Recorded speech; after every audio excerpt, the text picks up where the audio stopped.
Hello everyone, welcome to my channel. मैं nurse Sharda आपसे discuss करने आई हूँ कि ब्रेस्ट मिल्क को बढ़ाने के लिए हमें क्या क्या उपयोग करने चाहिए और क्या क्या तरीकों को अपनाना चाहिए जिससे मदर का जो ब्रेस्ट मिल्क है वो बढ़ जाए। तो जितनी भी बातें मैं आपको बताऊंगी अकॉर्डिंग टू माय एक्सपीरियंस कि जब मैं मदर बनी थी तो मेरी सासू माँ ने मुझे क्या क्या दिया था, और जानकर आपको बहुत हैरानी होगी कि जो मेरा मिल्क है वो मेरी बेबी के लिए इतना सफिशिएंट था कि मतलब बेबी का पेट भरने के बाद भी वह मिल्क जो है बहुत ज़्यादा गिरता था, बहुत ज़्यादा भर जाता था और मुझे उसे संभालने में भी इतनी परेशानी हो जाती थी क्योंकि मिल्क इतना ज़्यादा आता था। तो मैं ये सारी टिप्स आपके साथ भी शेयर करना चाहती हूँ एज अ नर्स भी और एज अ मदर भी।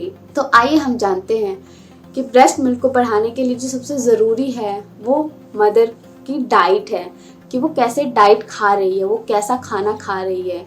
तो इसमें कुछ ऐसी चीज़ें हैं जिसे आप खाएंगी तो आपका जो मदर मिल्क है वो ज़्यादा से ज़्यादा मात्रा में बनेगा और ज़्यादा से ज़्यादा प्रोड्यूस होगा। तो सबसे पहला है मेथी। जी हाँ, मेथी दाना जो हमारे किचन में आमतौर पर मिल ही जाता है, तो आप मेथी दाने को भिगो कर या फिर ऐसे भी सब्जी में बनाकर यूज़ कर सकते हैं, या फिर दाल में तड़का लगा लें, सब्जी में तड़का लगा लें। आप ऐसे करके मेथी दाने का प्रयोग करें क्योंकि यह हमारे दूध की मात्रा को बढ़ाता है। दूसरा जो है सबसे ज़रूरी मसूर की दाल।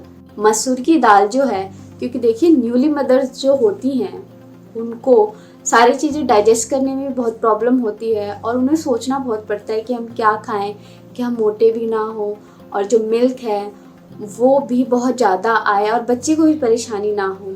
तो उसके लिए जो मसूर की लाल वाली दाल है वो बहुत ही अच्छी है। आप उसको दिन में 3 बार बना कर लें।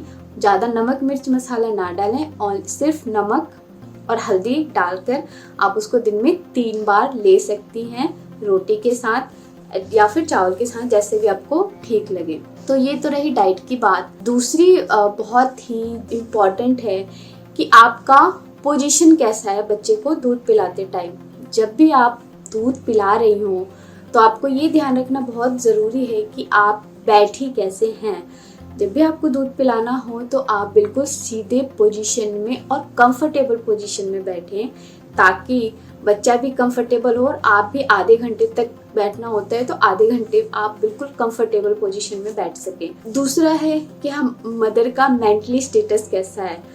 अगर मदर बिल्कुल सुकून से दूध पिला रही है, उसके दिमाग में कोई भी फालतू की चीज़ें नहीं चल रही हैं या कोई स्ट्रेस नहीं है, तो जो मदर का मिल्क है वो बहुत ही अच्छे से आता है और बहुत ही अच्छे से बच्चा उसे पी लेता है।